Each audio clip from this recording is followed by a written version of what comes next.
Alright, we are finally, gentlemen, discussing the tenets of beard growth.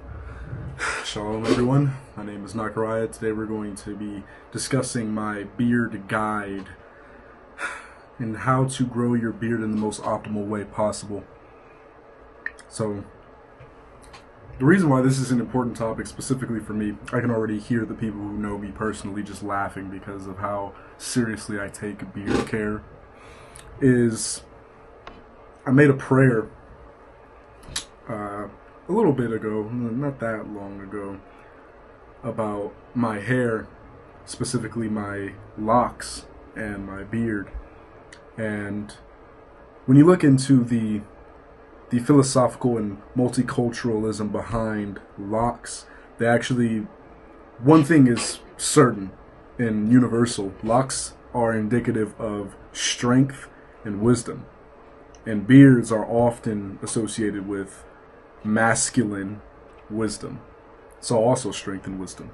And so with that, I asked the Most High to please grow my locks in direct accordance to my strength, and to grow my beard in direct accordance to my wisdom. And so in that sense, it's very, very important to me that I take care of myself, and that is to say my physical health, and of course my routine that I have for my locks and beard in order to get the desired results of the fruit of that prayer. Right, so I'm going to be discussing something that's really, really big first, and I'm going to get into all the tips here. Minoxidil. Anyone who's done real research on something that's actually scientifically proven to actually stimulate beard growth at a rapid rate, you've come across minoxidil at some point, right? Now, of course, and you don't have to stay here, you can go to any other video and find the pros and cons of minoxidil, but I'm going to keep it real with you. Minoxidil works. Now, you could argue placebo effect, because I don't necessarily know if my beard would have grown this effectively with or without it, but I believe that it was working, so I kept on using it, and here I am now, right? So, thing about minoxidil is, the reason why minoxidil works is minoxidil stimulates blood flow in your face area or wherever your direct line of application is. Therefore, if you're putting the minoxidil on your face or in your beard area, that blood is circulating in that area. That blood flow is triggering follicle stimulation, right? And with that being said, minoxidil, if you're going to use it, it's most effective if you apply it twice a day, every single day, don't miss a day. And you should allow the minoxidil to dry on your face for at least 4 hours. 4 hours is the sweet number for you to absorb about, I believe, 45% of the product. Could be wrong about those exact numbers. With that being said, you want to apply the minoxidil, wait 4 hours later. Once the 4 hours has passed, you rinse off the minoxidil.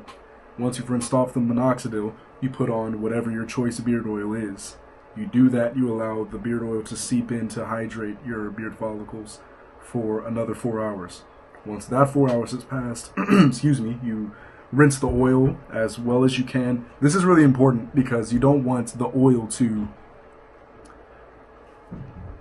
mingle with the minoxidil. That was my very big mistake when I was first starting my journey in beard growth. Was I was applying minoxidil and oil at the same time, but you want the minoxidil to just be by itself, because the oil is going to create blockage and a barrier between the follicle, the depth of the follicle, and the minoxidil's point of contact. So you don't want to do that, right? So you want to get the oil off, rinse it off as well as you possibly can, then apply the minoxidil again. And you want to do it in such a way to where you wake up, minoxidil, 4 hours later, oil, 4 hours later, minoxidil, and 4 hours later, oil, so that way you can go to sleep with the oil on your face, rather than the minoxidil on your face all night, because then your face is going to be really, really dry in the morning. And then, but you have to put minoxidil on again in the morning, so it's going to be extra dry until the next application of oil. So be very, very careful of that. The side effects of minoxidil, of course. Okay, so itchiness, These, by the way, these side effects that I'm discussing with you right now are not symptoms that I've personally experienced. The only thing that I've experienced minoxidil actually do is two things. As far as the things that have negative connotation, two things.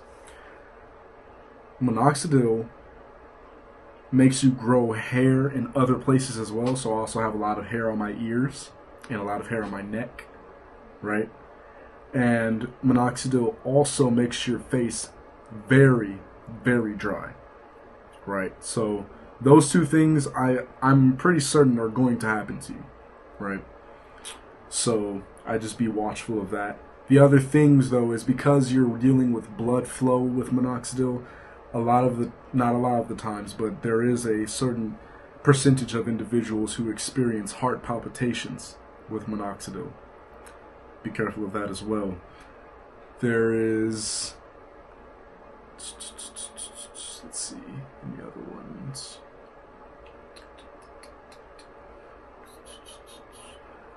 Color, hair follicle discoloration. So your hair could turn into a different color. Maybe it'll be a lighter brown, because what minoxidil is also doing is those hair follicles that are originally not yet ready to be risen from your face, the minoxidil's blood flow is allowing that to sort of speed up the process and push it out regardless. So that color processing that the follicle has to go through for it to be a nice, natural color, it's not getting the opportunity to do that. It will turn back to normal, at least that's my experience, but that's something to also be watchful for. Of course, the big disclaimer during this segment of the conversation is, I'm not a physician or doctor. You should definitely speak with your medical provider before you engage with minoxidil, because it is a drug, right? And my big reveal here is I've actually recently discontinued my utilization of minoxidil for a couple of reasons. So my big influencers personally is Daniel and Solomon, and in some cases Socrates as well. And with that being said, I thought of like what they would do in the situation of minoxidil, because it's to a point in my life right now where the routine of it is a lot more rigorous and time demanding, which I don't really desire.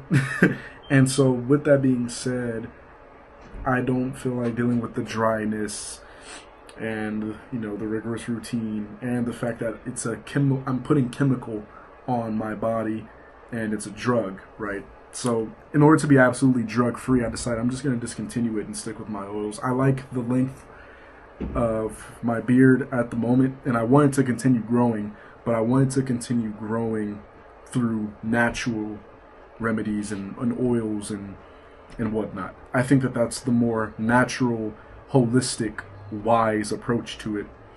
And so I think that if Daniel or Solomon were in my shoes, they would say to eliminate something that is so hasty to get to a desired result, rather than trusting the process of which the Most High is innately embedded within my biology, and just allow that to grow.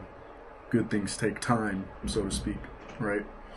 So for that reason, I cut off minoxidil, but I do recommend minoxidil if you are really starting your beard journey. With this thumbnail, though, because the next segment is, let's just go to the next talking point, wild growth and massage. Okay, so the very first time I started to take my beard journey seriously was when I believe I was 16 years old.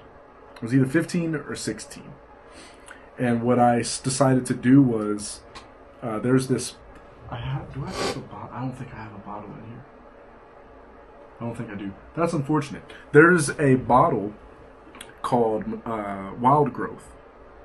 It's a oil that is proven to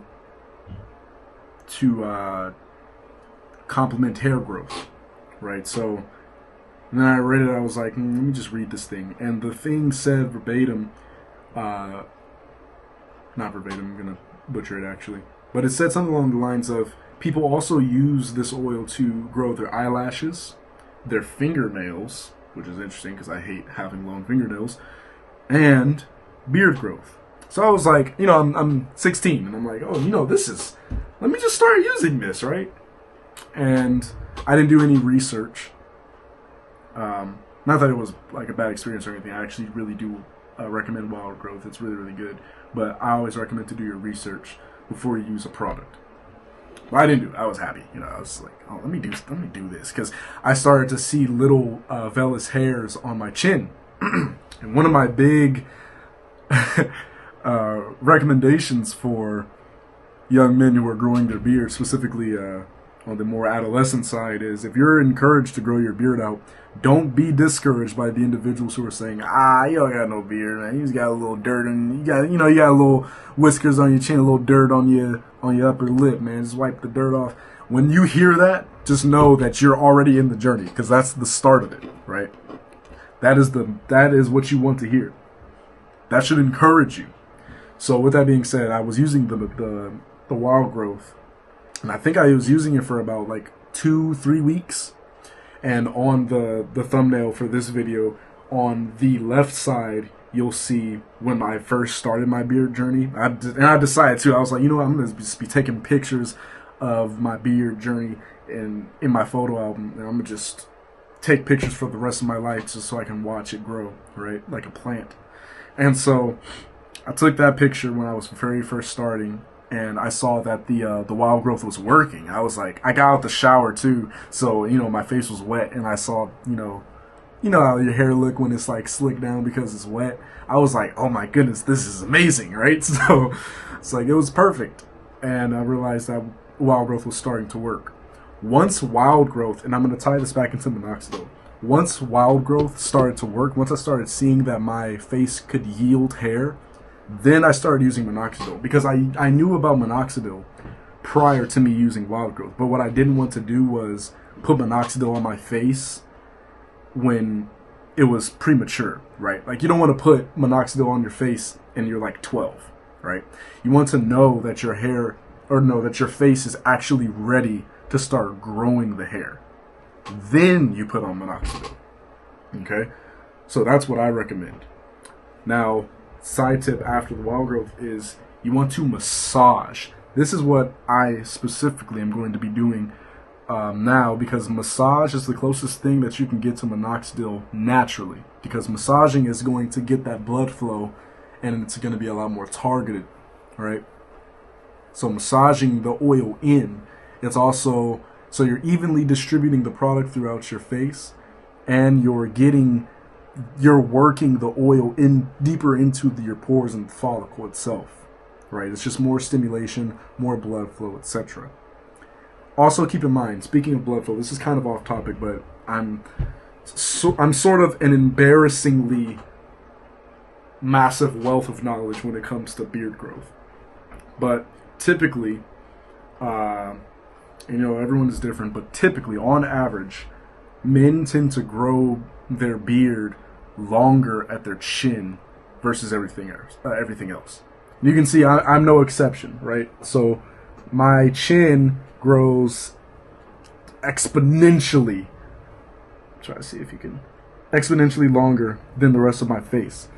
And so the reason why is because of the vernacular, not vernacular, there's a word for it.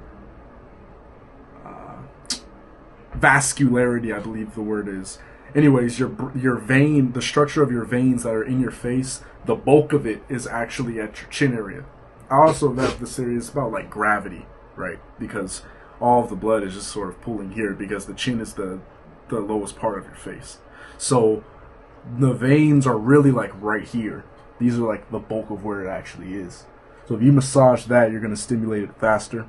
But you're really going to want to massage like your sideburns. By the way, never cut your sideburns. Let the sideburns grow and connect with everything else, please.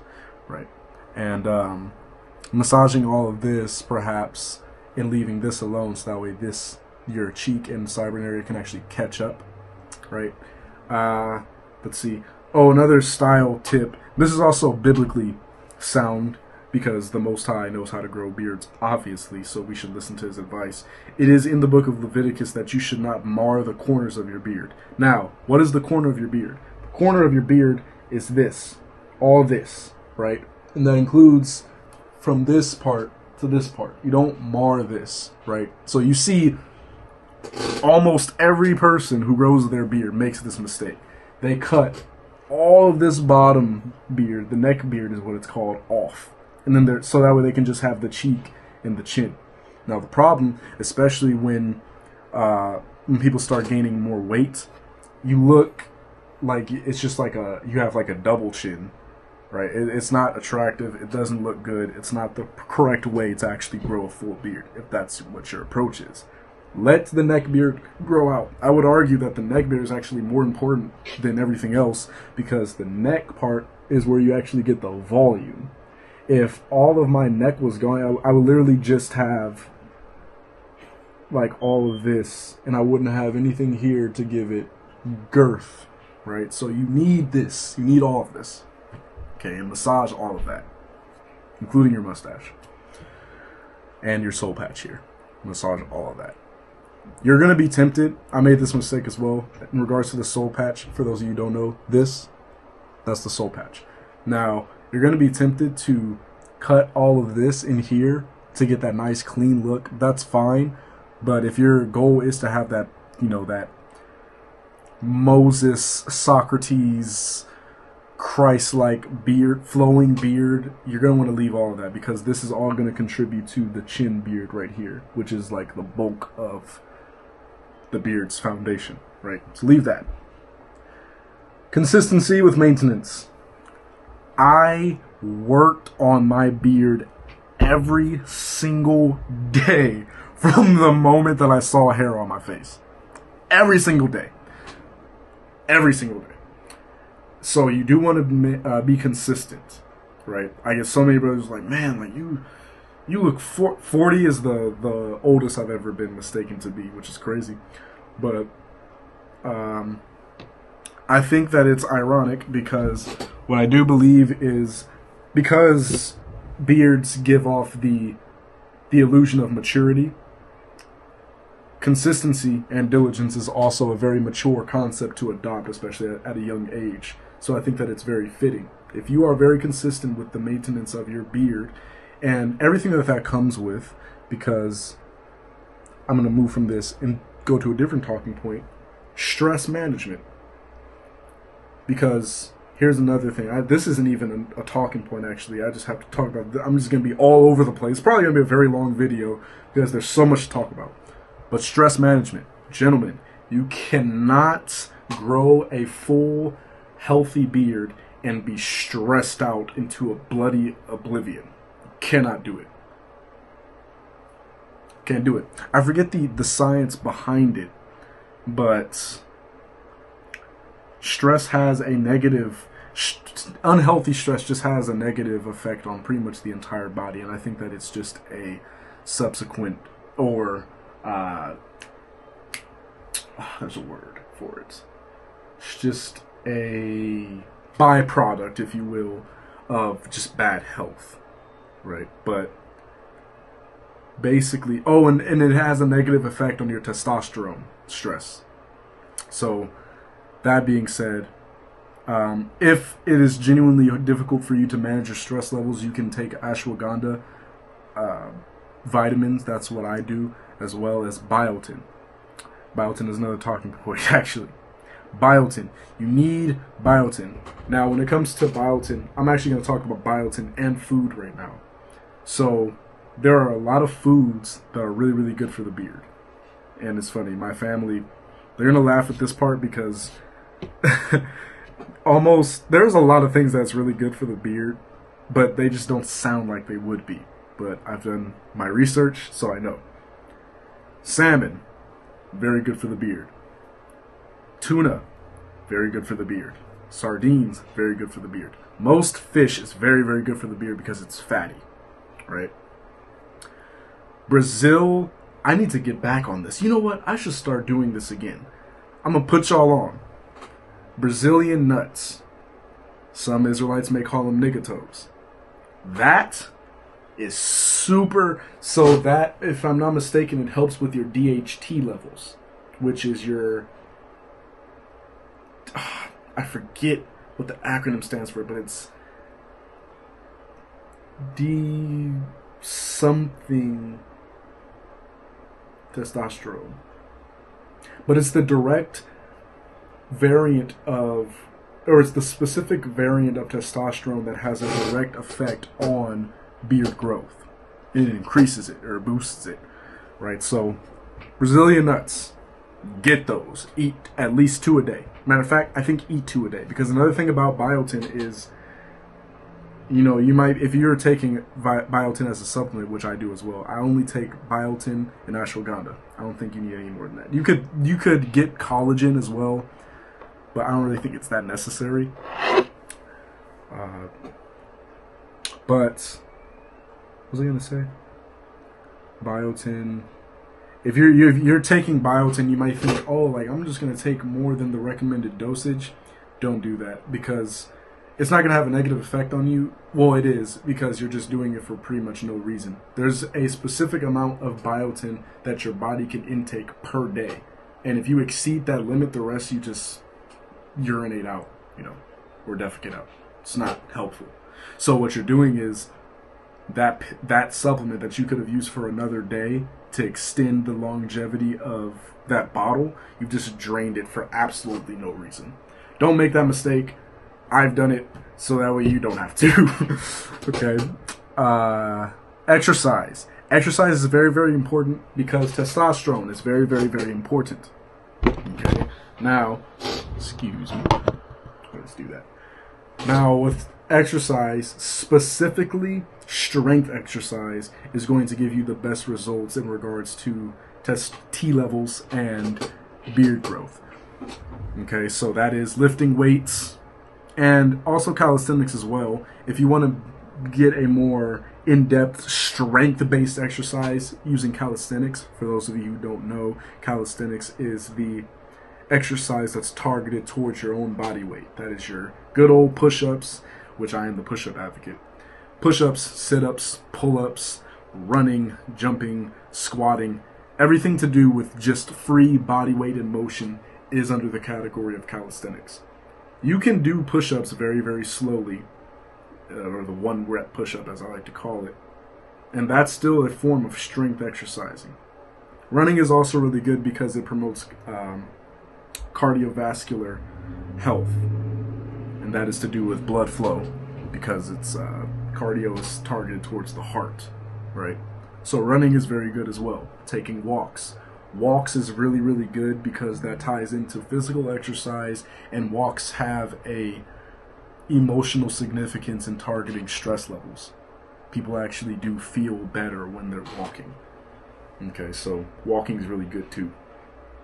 Specifically long walks though, because you do want to get some sort of burn in, right? So exercise, very, very important, at least twice a week, right? And the thing too that you'll notice with what we're doing here is a healthy lifestyle promotes a healthy beard. As cliche as it may sound, it's very, very truthful. Okay. The next tip is derma rolling. Now, I should get back into derma rolling. I'm just a little bit slothful when it comes to derma rolling because it's really a lot. You have to clean and... Well, anyways, for those of you who don't know, a derma roller is essentially, imagine I'll use my pen here. Imagine a shaft with a wheeling this way with a whole bunch of micro needles on there, right? And you just roll that on your areas of your face where you want more growth. So I referenced collagen earlier as a supplement. So what derma rollers do is they indirectly stimulate beard growth due to the fact that they produce collagen. So what the micro needles are doing is they're microscopically basically penetrating your skin, and it's triggering a healing response in your face. And once that happens, you're also producing collagen, which is I don't want to say a chemical. What is it? It's not a hormone, is it? What is collagen? Collagen. I don't know. Collagen, however, is a substance that your body produces that promotes your face to have a high level of plasticity that allows you to maintain a young age or a younger facial appearance for longer periods of time.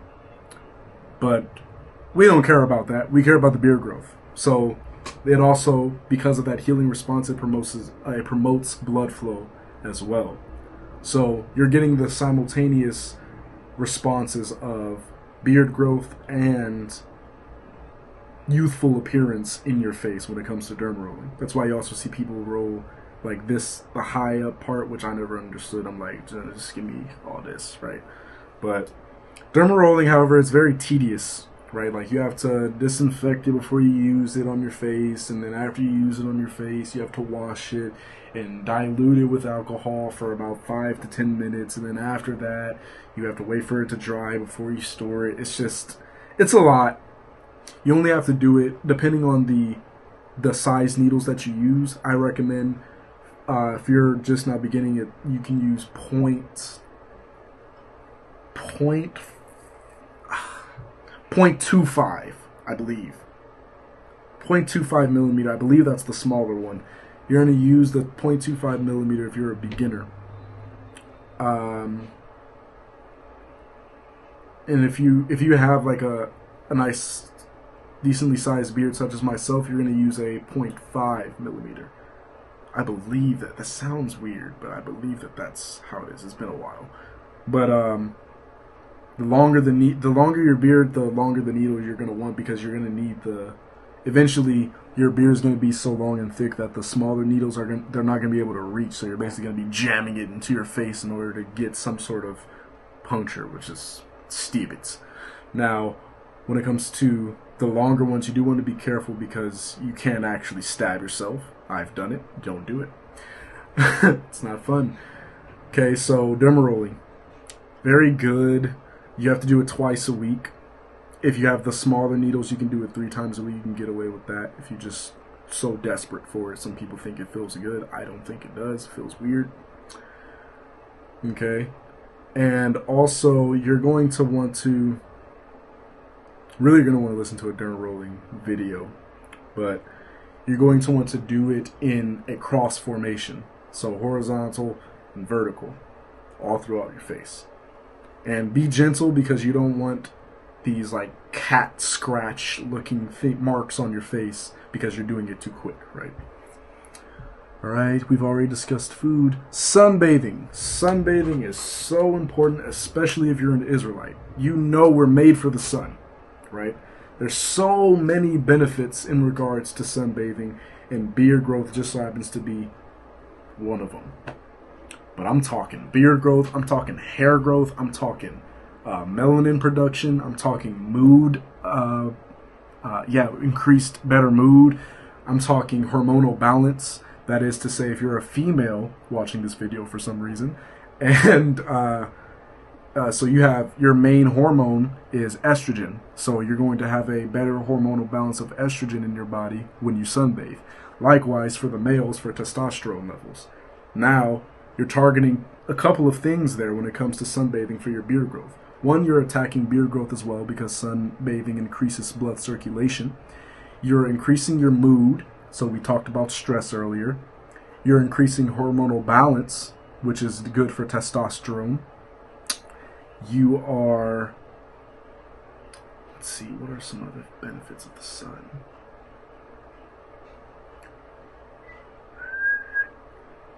You're getting your vitamin D, which is just good for, again, overall health, because overall health is the priority, because overall health leads to a healthy pretty much everything. Those are 4 things I can think of right now that are being targeted just by sunbathing alone. Now, Edomites or Caucasoids, or the Caucasoid, they're recommended to sunbathe for, I believe, 20 minutes or 10 minutes a day. I think it's 10 minutes. I'm not too sure. If you're a melanated individual, you're going to want 30 minutes. It's my experience that you don't have to just stick with 30 minutes, though, especially if you're a darker gentleman such as myself. You can get away with like an hour or 45 minutes. But 30 minutes is the minimum, is what I'll say. Okay, so you're gonna want that. And it feels so amazing. Okay, I know that it's hot. I tend to run hot myself, so I thought that I hate it. I'm gonna hate this, but I'm also about the struggle. I want my beer, so I'm gonna go ahead and do what I gotta do. But it's amazing. I used to do it with my family every Sabbath. I need to go back to it, to be honest. Okay. Last tip. It's 30 minutes. Oh, goodness. The last tip is patience. You need to have patience with yourself. And I'm speaking to myself here because I don't tend to have patience with myself. I'm patient for everything else and everyone else. But when it comes to myself, I just can't do it. Right, so applying patience. And I'm practicing this by means of what I stated earlier, that I'm going to be discontinuing my minoxidil production or utilization, which is to say slowing down, allowing my body to do what it's naturally supposed to do without exterior chemical-based third parties that are going to have perhaps maybe a negative effect on my health later on in my life, which I really don't have time for and won't have time for. Okay. When it comes to patience, I wrote down this quote: "Nothing conveys authentic beauty like time." And you're only going to see that quote become manifest if you have perspicacity and patience. Okay. That's going to conclude this. This is probably the most lighthearted video I've made so far. So, all praise to the Most High. I'm very glad for this. I hope that this helps someone such as myself. I know there's probably like some other me out there who's just diving into the internet, searching so many books and theories on how to grow their beer as fast as possible. That person is my targeted audience, and I hope that this video truly helps you as it has helped me. And I hope that the mistakes that I've made are things that I've made that you guys don't have to go through. So, that all being said, I enjoyed this. I hope you guys are enjoying your day. I hope that you guys stay safe, stay dangerous, and as always, be wise. Shalom.